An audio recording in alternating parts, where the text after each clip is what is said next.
এমন কি কোনো রাজনৈতিক নেতা আছে, এমন কি কোনো সামাজিক নেতা আছেন, এমন কি এমন কোন ধর্মীয় নেতা আছেন যিনি ৭ই মার্চের বঙ্গবন্ধু শেখ মুজিব যে ভাষণটা দিয়েছিলেন এই কণ্ঠে, এই ভাষায়, এই সময়ের মধ্যে এমন একটা ভাষণ দিতে পারে?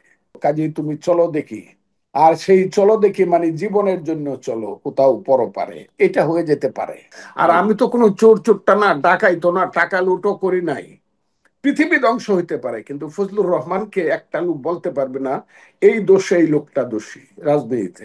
আমার মতো ফজলুর রহমান সন্ধ্যার পরে ঘর থেকে বেরোই না, আমি সকালে পার্কে হাঁটতে যাই না। একজনকে জিজ্ঞাসা করছে আপনি জান নাকি একজন পুলিশ অফিসার আইছে আমার এখানে, এইটা বুঝে যায় তো শেখ হাসিনা এই দেশে ইলেকশন দিতে চায় না, জোর করে ক্ষমতা থেকে লুটপাট করতে চায়।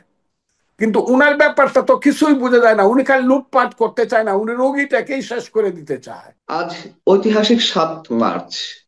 ৭ মার্চ যে গুরুত্ব ছিল সেই গুরুত্ব থেকে আমরা অনেক দূরে চলে এসেছি, এবং কোথাও কোথাও থেকে ৭ মার্চের ভাষণ তুলে নেওয়া হয়েছে।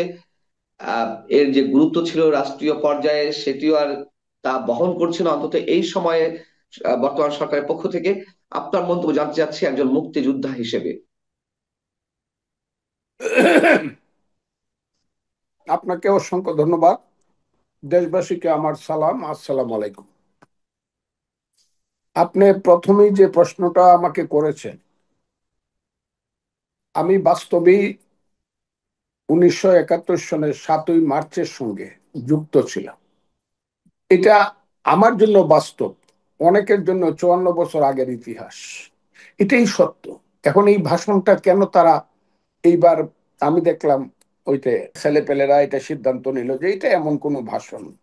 আমি আজকে আপনার কাছে আমি জানতে চাই, এবং ওই ছেলেপেলেরা যারা এই ভাষণটা বন্ধ করছে এবং সরকার বন্ধ করছে এবং ইউনূস সাহেব এটার দায়িত্ব গ্রহণ করছে বন্ধ করা, এই বাংলাদেশে এখন, আগে তো ছিল ৭.৫ কোটি, এখন 18 কোটি মানুষ। এমন কি কোনো রাজনৈতিক নেতা আছে, এমন কি কোনো সামাজিক নেতা আছেন, এমন কি এমন কোন ধর্মীয় নেতা আছে যিনি ৭ই মার্চের বঙ্গবন্ধু শেখ মুজিব যে ভাষণটা দিয়েছিলেন এই কণ্ঠে, এই ভাষায়, এই সময়ের মধ্যে এমন একটা ভাষণ দিতে পারে? এটি তো আমাদের বাঙালি জাতির গৌরব এবং এটা আমাদের সম্পদ। এইটাকে যারা উদ্দেশ্য বন্ধ তাহলে করেছে, সরকারের উদ্দেশ্যটা কি? সরকারের উদ্দেশ্যটা আমি বারবারই বলি, সরকার কারা, বর্তমান যে সরকার তাদেরকে যারা চালায় তারা বাংলাদেশের ৭১-এর মুক্তিযুদ্ধে বিশ্বাস করে না। তারা মুক্তিযুদ্ধ চায় না, যদিও বা বিপদে পড়ে মাঝে মধ্যে বলে, বিপদে পড়ে মাঝে মধ্যে ৭১ বলে, সেইটা বলে ৭১-কে ছোট করার জন্য। তাদের কাছে স্বাধীনতা হলো ৪৭ আর ২৪, ৭১ তাদের কাছে হলো ভাইয়ে ভাইয়ে একটা ঝগড়া বিবাদ। কাজেই তারা ৭১-কে ছোট করতে চায়। এই কারণে তারা ৭১-কে মানুষের কাছ থেকে লুকিয়ে ফেলতে চায়। কিন্তু লুকিয়ে ফেলতে চাইলেই তো আর লুকানো যাবে না। যতদিন পৃথিবীর ক্যালেন্ডারে ৭ই মার্চ থাকবে, যতদিন পৃথিবীর ক্যালেন্ডারে 26শে মার্চ থাকবে, 16ই ডিসেম্বর থাকবে, ততদিন কিন্তু এই এই- এইগুলাকে কেউ মুছে ফেলতে পারবে না। আমি খুব কঠিন কথা বলতে চাচ্ছি না, এইগুলার কেউ, এইগুলো হলো কুপমন্ডু কথা। একটা দেশের ইতিহাসকে ধ্বংস করার জন্য যারা এই প্রচেষ্টা করে, তারাই একদিন ইতিহাসের আস্থা করে নিক্ষিপ্ত হয়। না, তাহলে কি আমরা একেবারে পেছনের দিকে হাঁটছি? আমরা সবকিছু রিসেট বাটনের মধ্যে ফেলে দিয়ে, রিসেট বাটনে প্রেস করে আমরা কি আমাদের ইতিহাস, ঐতিহ্য, আমাদের যে অস্তিত্ব, মুক্তিযুদ্ধের চেতনা সবকিছু মুছে ফেলে আমরা এগুলো করে কি সামনের দিকে এগোনোর কোনো সম্ভাবনা আছে? হ্যাঁ, আমরা পিছন দিকে হাঁটছি আমরা বললে বলাটা ভুল হবে। এখন যারা রাষ্ট্র ক্ষমতায় এসেছে তারা এই দেশে ৭১-কে ভুলিয়ে দিতে চায়। মুক্তিযুদ্ধ, হ্যাঁ, বঙ্গবন্ধু, সৈয়দ নজরুল, তাজউদ্দিন, উসমানী, জিয়াউর রহমান, 11 জন সেক্টর কমান্ডার মুক্তিযোদ্ধাদেরকে তারা বুঝলাম। ভুলিয়ে দিতে চায়। ভুলিয়ে দিতে চায় বলে তাদের এই প্রচেষ্টা। মুক্তিযুদ্ধের সপক্ষের শক্তি যদি তাদের শক্তি দিয়া, তাদের তাদের সাহসিকতা দিয়ে যদি এইসব অপশক্তিকে মোকাবিলা করতে না পারে, নিশ্চয়ই হয়তো বা কিছুদিনের জন্য এই দেশ এবং আমরা সবাই অন্ধকারে চলে যাব। মাথার উপরে বসে আছে ইউনূস সাহেবের মতো একজন নোবেল লরিয়েট, যাকে আমরা বলি বাংলার সুসন্তান। এই দিকে যাচ্ছে দেশ। যে মুক্তিযুদ্ধ হয়ে যাবে, একটা মাইলস্টোন। আপনি মুক্তিযুদ্ধের পক্ষে না বিপক্ষে, আপনি বাংলাদেশের 71-এর স্বাধীনতার পক্ষে না বিপক্ষে, এই মাইলস্টোনটা হয়ে যাবে। এখন বিপক্ষের শক্তি যদি জিতে ফেলে সারা জীবনের জন্য হয়তো বা এটাকে বন্ধ করতে পারবে না, কিন্তু এটার জন্য অনেক খেসারত আমাদেরকে মুক্তিযোদ্ধাদেরকে দিতে হবে বলে আমরা মনে করি। শুধু মুক্তিযোদ্ধাদেরকে নাকি পুরো দেশকেই? পুরো দেশকেই দিতে হবে মুক্তিযুদ্ধ, মানে তখন তো পুরো দেশেই মুক্তিযুদ্ধের পক্ষে ছিল। কাজে আমাকে আইসা ধরবে, আপনি যদি মুক্তিযুদ্ধকে সমর্থন করেন, আপনি মনিরুল আলম পান্না, আপনাকে গিয়ে ধরবে, তুমি কেন মুক্তিযুদ্ধ সমর্থন করো, কাজে তুমি চলো দেখি। আর সেই চলো দেখি মানে জীবনের জন্য চলো কোথাও পরপারে, এটা হয়ে যেতে পারে। এগুলা অনেক দেশেই হয়েছে। এবং মুক্তিযুদ্ধ যারা করছিল সেই অপরাধী করে তাদেরকে হয়তো বা কঠিন শাস্তি দেওয়া হতে পারে। কারণ আমি মুক্তিযুদ্ধের পক্ষে দাঁড়ানোর ফলে আমাকে কত বকা, কত ধরনের লাঞ্ছনা সহ্য করতে হইতেছে একটা মানুষ। আমি কিভাবে এই 77 বছর বয়সে এত গঞ্জনা এবং এত বকা সহ্য করি স্বাধীনতা বিরোধীদের মাধ্যমে।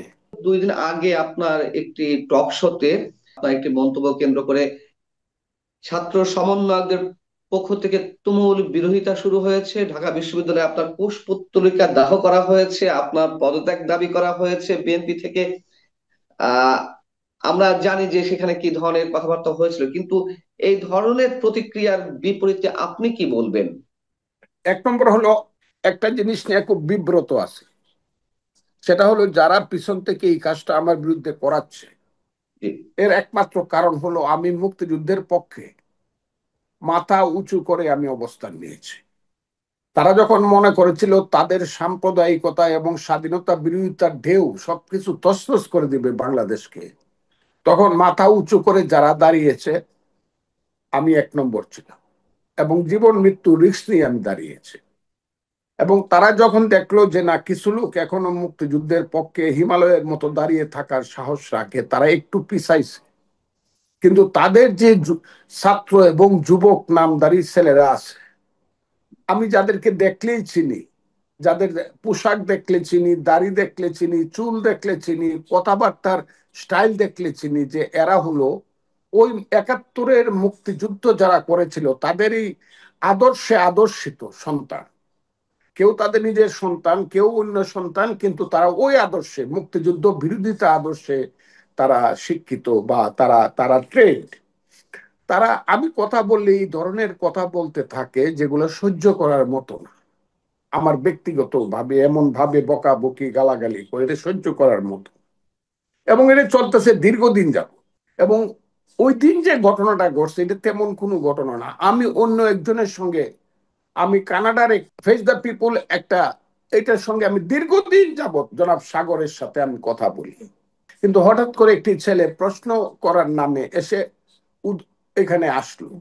আমি তাকে দেখে চিনলাম যে এই ছেলেটি হলো ওই আকৃতির ছেলে। এরা সব জায়গাতে বসে আছে এবং এসেই এমন বেয়াদবি সুরে কিছু কথা বললো যেটা মানুষের পক্ষে আমার এই বয়সে টলারেট করা সম্ভব না। আর আমি তো কোনো চোর চোরটা না, ডাকাইতো না, টাকা লুটো করি নাই। আর আমি তো এই দেশে কোনো কারণেই মানুষের কোনো ক্ষতির কারণ হয়ে, আমার মনটা এত শক্ত আছে। পৃথিবী ধ্বংস হইতে পারে কিন্তু ফজলুর রহমানকে একটা লোক বলতে পারবে না এই দোষে এই লোকটা দোষী রাজনীতিতে।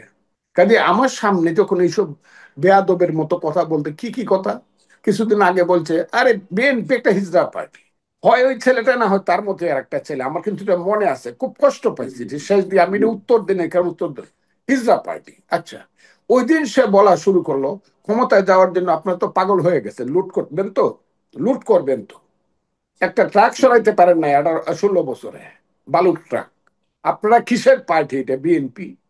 এখন আমার সামনে আমি এই দলের একজন উপদেষ্টা, আমাকে একজন ছেলে যখন এইভাবে তাচ্ছিল্য করে কথা বলে, আমি সঙ্গে সঙ্গে বলছি তুই তো বেটা স্বাধীনতা বিরোধী লেলিয়ে দেওয়া সেই ছেলে, রাজাকারদের ছেলে। নট দিস যে হের ফাদার রাজাকার ছিল আমি জানি, নট দিস, মানে তার চেতনার স্তরটা হলো এটা, এই কথাটা আমি বলছি।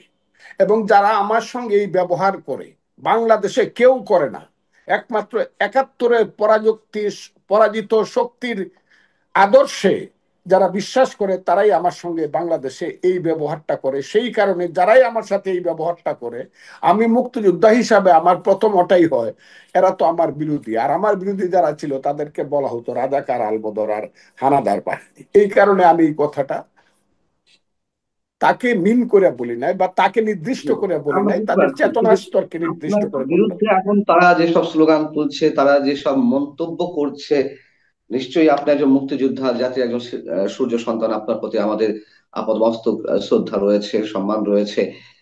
কিন্তু আর অন্যরা যা করছে, তাদের এইগুলো কিসের সংকেত? আমি আপনাকে বলি, তাদেরকে আমি দোয়া করি আল্লাহ এদেরকে বাঁচায় রাখুক, যারা বিশ্ববিদ্যালয়ে আমার ওই যে কুশপুত্তলিকা পড়ছে। আরে বাপরে, আমি এত বড় মানুষ না। এটা পুরা সারা পৃথিবীতে আমার আবার চিহ্নিত করছে এই লোকটা মুক্তিযুদ্ধের পক্ষে। আমি তাদেরকে খুব দোয়া করি আল্লাহ এদেরকে বাঁচায় রাখুক, আরো আমার বিরুদ্ধে কথা বলুক। আমি চাই, আমি চাই জামাতের আমি সহ সবাই আমার বিরুদ্ধে কথা বলুক। আমি জানি এরা কারা। আমি যখন কথা বলা এদের বিরুদ্ধে শুরু করব, এদের কিন্তু আসলে একটু প্রবলেম হবে। কাজে আমি এটা চাই না যে আমরা কাদা ছোড়াছুরি করে বাংলাদেশের বর্তমান যে প্রেক্ষাপটটা আছে, সামান্য কিছু আলোর রশ্মি এখনো যে দেখা যাচ্ছে, যেটা ইউনূস সাহেব বন্ধ করে দিতে চাচ্ছে, এবং ইউনূস সাহেবের সরকার যে আলোর রশ্মিটাকে উনি উনি অন্ধকারে নিমজ্জিত করতে চাচ্ছে। আমরা রাজনৈতিক দলগুলো পরস্পরের প্রতি কাদা ছোড়াছুরি করে এটা বন্ধ করতে চাই না, কিন্তু তারা যদি ওই পথেই নিয়ে যেতে চায়, এখন এই যে কথাবার্তা চলছে, এই কথার উত্তর কে দিবে? এই কথার উত্তর দেওয়ার মতো রাজনৈতিক দল আছে, দিচ্ছে বিএনপি, খুব সফটলি দিচ্ছে বিএনপি। কিন্তু আমরা মনে করি যে এরা যেভাবে ক্ষমতাকে, অবৈধ ক্ষমতা আমি বলবো না, অনির্বাচিত ক্ষমতাকে দীর্ঘায়িত করতে চাচ্ছে, এতে করে এদের মনের মধ্যে ডালমে কুচকালায়। এরা এখানে দীর্ঘদিন থাকতে চায়, এবং থেকে তাদের যে স্বাধীনতা বিরোধী চক্রান্তের যে খেলা, সেই খেলাটাকে তারা পার্মানেন্ট করতে চায়। এরা হলো স্বাধীনতা বিরোধী খেলা খেলতেছে। স্বাধীনতা বিরোধী বলতে আমি বলবো ৭১-এর মুক্তিযুদ্ধের যে স্বাধীনতা সংগ্রাম, এইটার বিরুদ্ধে তারা খেলতেছে। তাদের স্বাধীনতা হলো ৪৭। জি। অ্যাডভোকেট ফজলুর রহমান, আমাদের প্রধান উপদেষ্টা ডক্টর মোহাম্মদ ইউনূস যেহেতু এই সরকার নেতৃত্বে রয়েছেন, এবং তিনি যখন দেশের সার্বিক পরিস্থিতি, আইন শৃঙ্খলা পরিস্থিতি আপনিও জানেন, সেখানে যখন বলেন আন্তর্জাতিক গণমাধ্যমের কাছে যে অপরাধের মাত্রা মোটেই বাড়েনি এবং এগুলো আগেও ছিল, এখন হচ্ছে, এইগুলো বলার কোনো স্কোপ তার আছে কিনা? হায়রে কপাল মন্দ, চোখ তাকিতে অন্ধ, গোলাপি এখন ট্রেনে যৌবনে, এই সিনেমাটা দেখছিলাম, ববিতা এই গানটা গাইছিল। হায়রে কপাল মন্দ, চোখ তাকিতে অন্ধ, এ যৌবন জইলা পুরা, শেষ তো হইল না। তা আমার ইউনূস সাহেবের এই কথার ব্যাপারে বলতে হবে, হায়রে কপাল মন্দ, চোখ তাকিতে অন্ধ। উনার মতো লোকের চোখ থাকতে অন্ধ হওয়া উচিত না। তবে আমি যা জানতাছি, চিটাগাঙ্গের যে খবর আমি পাই, উনার জন্ম চিটাগাঙ্গে, উনার পরিবার চিটাগাঙ্গে। আমি অলরেডি বায়োপসিটা নিয়ে নিছি। আমি না, সবাই জানেন, আপনারা, বায়োপসিটা নিয়ে নিছি। আমরা ইউনূস সাহেবের কাছ থেকে এটা আশা করি না। আমরা চাই না যে, যেমন এরশাদের বিরুদ্ধে স্লোগান দিছিলাম, এই এরশাদ তুই গদি ছাড়, গদি নয় তোর বাপ দাদা, এই স্লোগানটা ইউনূস সাহেবের বিরুদ্ধে হোক, এটা আমরা চাই না। তাতে আমাদের লজ্জা হয়, কারণ এই আমাদের লোবেন লরিয়েট, লজ্জা হয়। কিন্তু আমার যেন মনে হচ্ছে উনি নিজে নিজেই যেন, বাস তুমি দূরে কেন, লাগো না কেন আমার গায়ে, উনি যেন নিজেই এই বাসকে ডাকতেছে যে আমাকে আপনারা বাস দিচ্ছেন না কেন, এই জায়গাতে যাচ্ছে উনি। দেশ আজকে এমন একটা জায়গায়, আইন শৃঙ্খলা পরিস্থিতি এমন একটা অন্য কাউকে জিজ্ঞাসা করার তো দরকার নাই।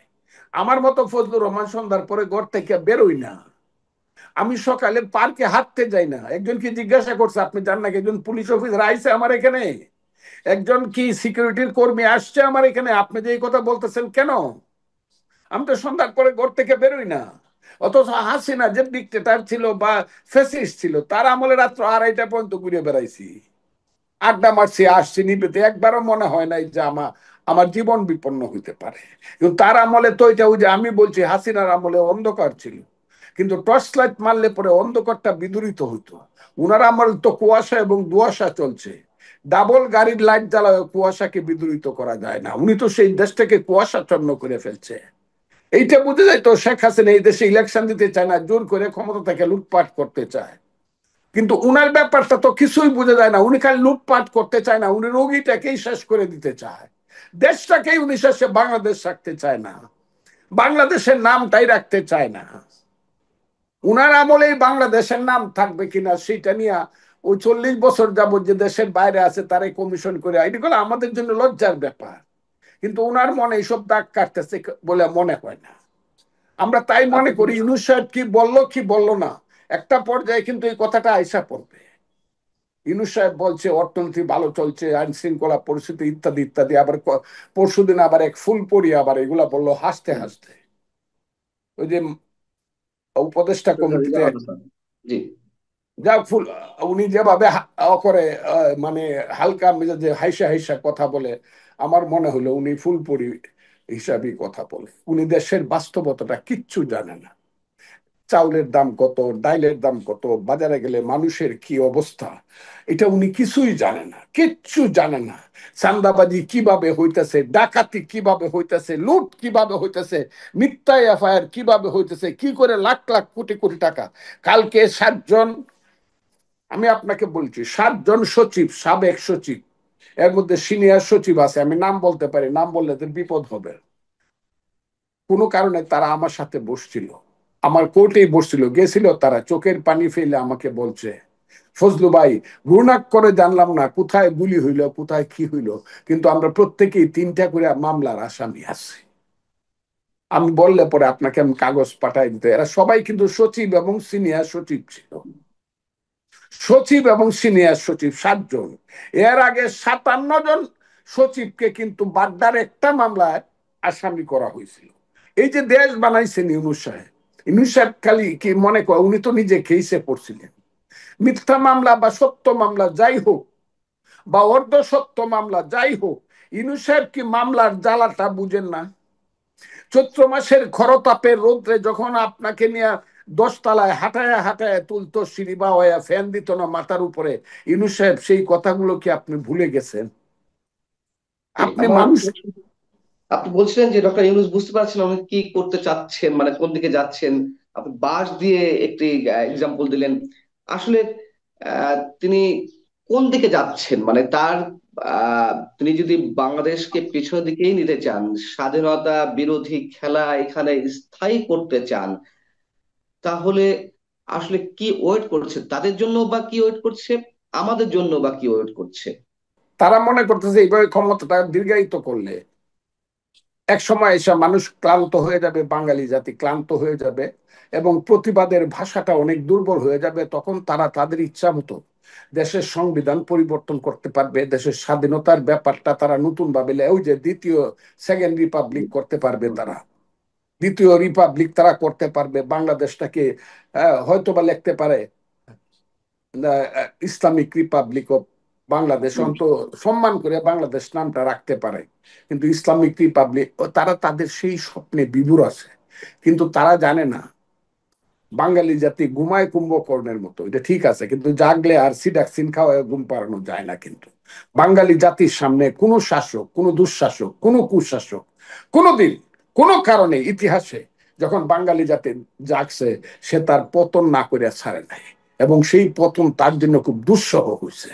আমি মনে করি ইউনূস সাহেব যে পথে যাচ্ছে, উনি যদি দ্রুত নির্বাচন না দেন, ফেয়ার ইলেকশন যদি না দেন, এবং রোড ম্যাপ যদি ঘোষণা করে দ্রুত নির্বাচন না দেন, এবং জনগণের প্রতিনিধিদের হাতে যদি দায়িত্বটা উনি না ছাড়েন, এবং তাদের উপরে সংবিধান দেশ সবকিছুর দায়িত্ব যদি তাদের উপরে না ছাড়েন, আমি জানি ইউনূস সাহেবকে একদিন বলতে হবে ওই যে 2,500 আগে আইসা বলছিল, আলেকজান্ডার গঙ্গার পশ্চিম পারে দাঁড়িয়ে তার সেনাপতিকে বলেছিল, বড় বিচিত্র দেশ সেলুকাস, তার চেয়ে বিচিত্র দেশের মানুষ, আমি ওখানে যাব না। ইউনূস সাহেবকে সেদিন হয়তো বা বলতে হইতে পারে। আমি বোধ হয় আলেকজান্ডারের সেই কথার মধ্যে বোধ হয় আমার জীবনটা ঘুরপাক খেয়ে গেছে। আমি আপনাকে বলি, এইখানে কিন্তু জোয়ার বাটার দেশ, কেউ টিকবে না। ইউনূস সাহেব তো ইউনূস সাহেব, কেউ টিকবে না অন্যায় করে, অপরাধ করে কেউ মানুষ কিন্তু বুঝতেছে যে উনারা ক্ষমতাটাকে দীর্ঘায়িত করে মানুষকে একটা এমন একটা জায়গায় নিতে চাচ্ছে যে যেখানে মানুষ স্বাধীনতা সংগ্রামের কথাটা না, স্বাধীনতা সংগ্রামের কথা মানুষ ভুলবে না, আমি বললাম কিন্তু। তাহলে কিন্তু ওই দিকে যাবে, যে দিকে একটা ছেলে বলছিল, তার নাম মাহফুজ আলম, সে হুম, বলছিল হুম। এই দেশে একটা গৃহযুদ্ধ হইতে পারে। আমি চাই না, আমার এই বয়সে আমি চাই না, আল্লাহর দোয়াই লাগে, আমি কোনো গৃহযুদ্ধ এই দেশে চাই না। কিন্তু ওই ছেলেটির কথা যদি সত্য হয়ে যায়, আমি কিন্তু আশ্চর্য হব না, আমি কিন্তু অবাক হব না যে এই দেশে একটা গৃহযুদ্ধ। আমরা ইনু সাহেব কেন বুঝেন না, তার মতো মানুষ, তার মতো মানুষ কেন বুঝেন না, লেবানন কেন বুঝেন না, ইরাক কেন বুঝেন না, গাজা উপত্যকা কেন বুঝেন না, ইসলামিক দেশগুলো, সিরিয়া কেন বুঝেন না উনি, দেশ যদি দেখে আফগানিস্তান কেন বুঝেন না। কালকে দেখলাম একজন মৌলানা সাহেব আফগানিস্তানের খুব সুখ্যাতি গাইলো। সুখ্যাতি যদি গাইতে হয় মৌলানা সাহেব, আপনার জন্য ভালো আছে, বেহেস্তে যাইতে পারবেন, জান্নাতুল ফেরদাউসের টিকিট পাইবেন। কিন্তু মেয়েরা কিন্তু ক্লাস 5-এর বেশি লেখাপড়া করতে পারবে না, তাদেরকে লুকায় কিন্তু পাকিস্তানে আইসা উচ্চ শিক্ষার জন্য আসতে হয়।